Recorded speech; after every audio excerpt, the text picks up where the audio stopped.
Welcome to another episode of Brainscratch Searchlight. I'm John Lorden. Thank you so much for joining me here today.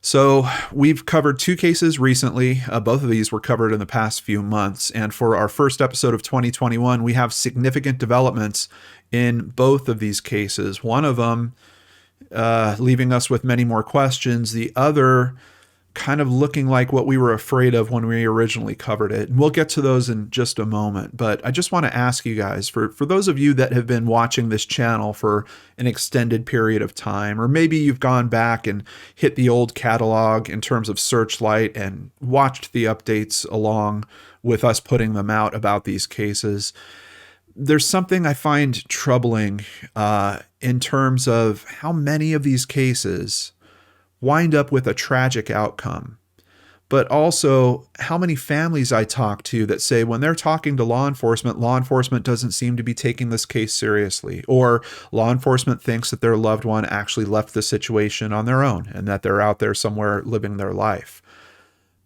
Looking back and thinking about the past 5 years now of all these cases, hundreds of cases that we've looked at, that conclusion that they're actually have left and they're just out there living their life somewhere, I think I've only seen that once or twice. It's fairly rare. A lot of these cases have tragic outcomes, and I just wish that there was a difference. And I understand that we're talking about this with keeping in mind that most missing persons cases are going to essentially solve themselves within a couple days. So the vast majority of these reports that are being taken, law enforcement knows that those cases are going to get solved fairly quickly. But then we have the cases that we talk about here on the channel, the cases that go long term. Once you get out of that first 3 days, first week, first couple weeks, first month, the likelihood that something else has happened and that we're looking at an outcome that might be tragic just goes up exponentially. And I just wish there was some mechanism for law enforcement's investigation or efforts to also go up exponentially at the same time. Some kind of trigger of, if a missing persons report is taken and there's a missing persons department and they process it for the first month and that person doesn't show back up, maybe at that point it needs to be reviewed or crossed over to a criminal investigation division so they can take a look. Just something to try to help these families, because, a lot of us out here, we're talking to these families. We're trying to get them through these times. And I don't know, we just have things like we're seeing on today's cases. Let's go ahead and talk about these updates, starting with the most recent case that we covered, Juan Santiago, missing since June 20th, 2020, from San Antonio, Texas. Since I published the episode, I have been in contact with some of Juan's family.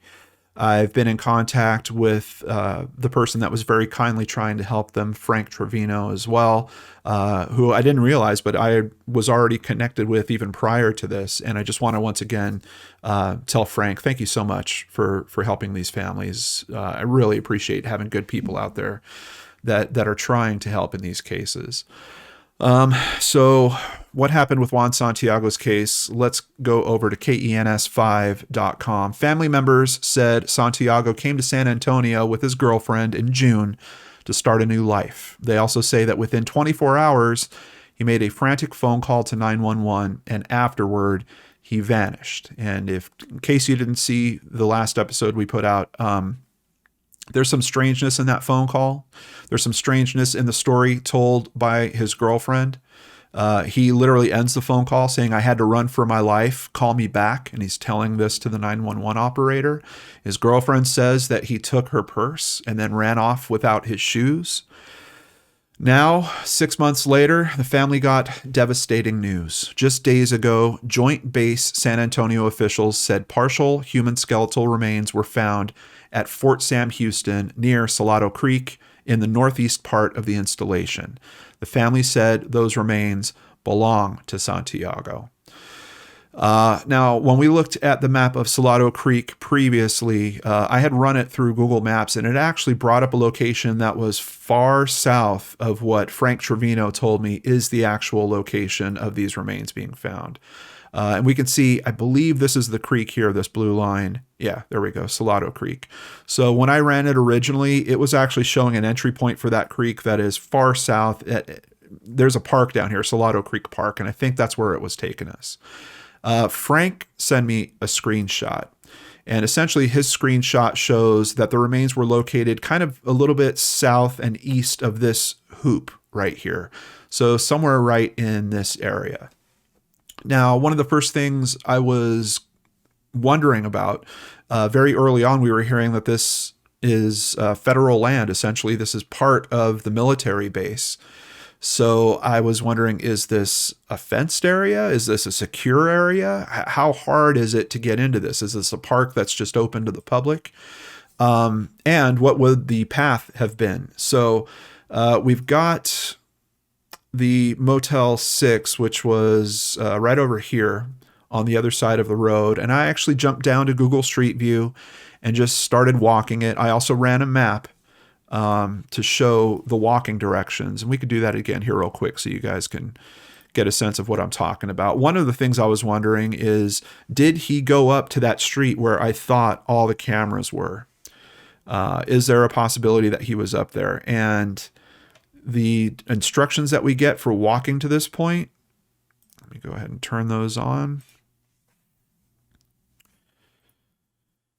Essentially show that he probably would have gone up to Rittiman Road. And one of the things I noticed on the street view was this highway here, fairly high, and it's a solid block wall as that highway gets elevated. I don't know if there's different walking paths that go under it. I'm pretty sure Google would note those and it would kind of highlight those if there was one that was more direct to this point. We don't have that happening here. So I think it's fairly likely he did make it up to Rittiman Road. And one of the things, of course, that the family was complaining about in the interview that they did over on Jason Hebert's channel was they didn't feel like law enforcement was taking this very seriously. And I'm just left with that question. If he actually did go up to Rittiman Road, I did the virtual walk on Google Maps. There's tons of businesses, that whole path all the way down that road. Some of those businesses had to have cameras. Some of them had to have cameras that were facing the street. Is it possible that maybe we could have figured this out sooner? I don't know. Hindsight is 2020 for sure. But one of the other things from the walk that I kind of came to understand was this area is actually fenced, but not to what I would consider like a military installations level. The fence is actually fairly low. And let me make sure we're not getting on the freeway so you guys can see what I'm talking about here. It's like a 4-foot fence. It's not very high at this point. There is some housing that is next to this park that is military housing. And you can see the fence at that point is a bit more serious. Like it's actually at least 6 feet tall. It's got barbed wire that's running across the top of it. But for this area, let's just jump down here so you can see what I'm talking about real quick. You can see a little section of the fence here, pretty short. And I think that would have been a pretty easy entry point for him to just scale it and jump over. Admittedly, the brush looks kind of thick out here. I don't know what it's like walking on that, particularly if he didn't have his shoes on. And there's still a lot of very strange elements to what's going on here. But despite the fact that this is federal land, is considered part of the military base, the security around this particular area not so strong. If you go up just a matter of a block or two here, you'll see where the housing actually starts and the fences change and there's warning signs all around them and all that kind of stuff. But we don't really have that happening here. So certainly, basically, I was wondering, is this a situation where he was carried to that point? Is this a situation where his body was somehow taken past a checkpoint? It doesn't look like that has to be the situation with the type of fencing that I'm seeing around this area. Of course, the biggest question for family and investigators, what happened to Juan Santiago? Now, because of where he's found, that kind of throws things into a bit of a different direction with the investigation and the resources that are actually looking into this.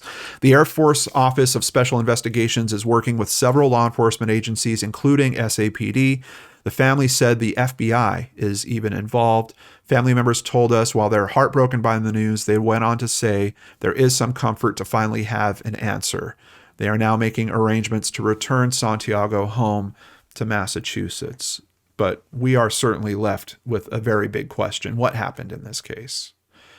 Was there some type of mental break? Is part of the story that was being told by the girlfriend actually true? Was there some level of withdrawals he was going through?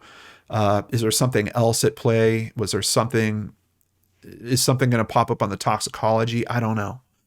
And then we've got that whole twist with the girlfriend and her life ending as well. And we still don't have solid answers. When the family did get in touch with me, I asked about that a little bit. I got basically the same types of details they were talking about on Jason's interview.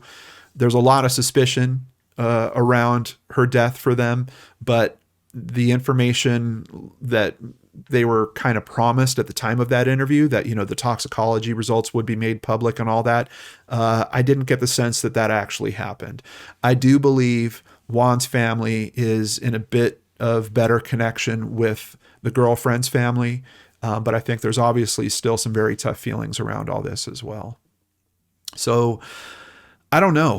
One of the things I did tell his aunt who contacted me about this development in particular was, if we're now on a hunt for justice, we're part of the team. We're here for you guys. Anything that we can do, please let us know. And I don't know if that's where we are. I don't know what the conclusion's going to be with this investigation. And I'm kind of concerned. Partial remains found 6 months after the fact. Something else that we see very frequently here on Searchlight. Partial remains or skeletonized remains. Sometimes it's very hard to tell what actually happened. So I'm hoping that more answers are coming for the family. At this time, we just really don't know.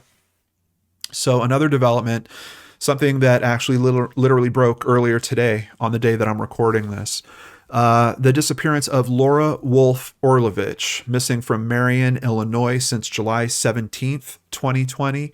If you remember that episode, we released it in September. We started with some footage of her daughter, Amber. Very emotional, very heartbroken, wondering what's gone on with her mother. Her mother just leaving and disappearing like that, of course, not making sense. And then some strange things that happened around that. To give you guys just a quick reminder, we're going to stop here at NBC News. Laura Wolfe Orlovich, 46, of Marion, Illinois, has not been seen or heard from since the middle of July. Here is a picture of her with her daughter. Laura had left the house on July 15th with an acquaintance she had met through a previous roommate. The man, known as Snoop, asked her to help drive up north to Chicago, Illinois, because his son had been killed. He had told both Laura and her roommates that he needed her to drive because his license was suspended and he was distraught. The next day, Laura called her roommates and stated she was in Kalamazoo, Michigan.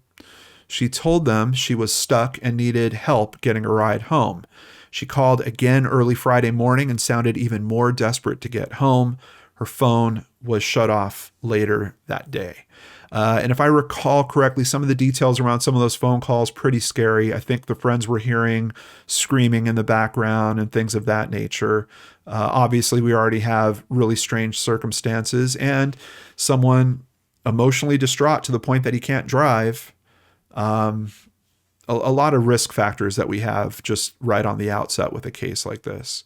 We have an update over at the Facebook page of the LaPorte County Sheriff's Office. On October 28th, 2020, a farmer harvesting corn located human remains in a field in Springfield Township. The next day, CID, along with several other agencies, processed the scene and conducted a series of additional grid searches. So this is in Indiana, and the investigation, if I'm recalling correctly, got led to Indiana, I think by tracing her cell phone, and they saw that one of the last places that it was hitting the network was in LaPorte. The human remains were transported to the University of Indianapolis for examination. Detective Sergeant Hannon and other members of CID continued to investigate. Early in the investigation, a person of interest, Lynn Ware Jr., and that is the man known as Snoop, of Martin, Tennessee, developed into the disappearance of Wolfe. In December of 2020, the human remains were identified as being that of Wolfe. Upon evaluating the investigation and forensic results, the LaPorte County Coroner's Office ruled the manner of Wolfe's death as homicide. I know it's tough when you're looking at cases like this and thinking about considerations like this. I'm thankful that they were able to identify that this is indeed a homicide case, because obviously that brought all these next steps. On December 22nd, 2020, an arrest warrant was issued for Ware for the offense of murder. In the following days, Sergeant Hannon called upon the members of the Fugitive Apprehension Street Team, or FAST, to assist in locating Ware. On December 31st, Ware was taken into custody in O'Fallon, Illinois. The investigation remains open and ongoing, but obviously very significant steps. We've already got murder being the reason that he's picked up, the charge that is associated with him being picked up. I'm really thankful that we're seeing progress on this case that's so quick, so decisive. We've already got a murder charge. Pretty sure that means that they've got everything that they need in place for at least making a run at a prosecution. But they are saying the case is still open, investigation is still active.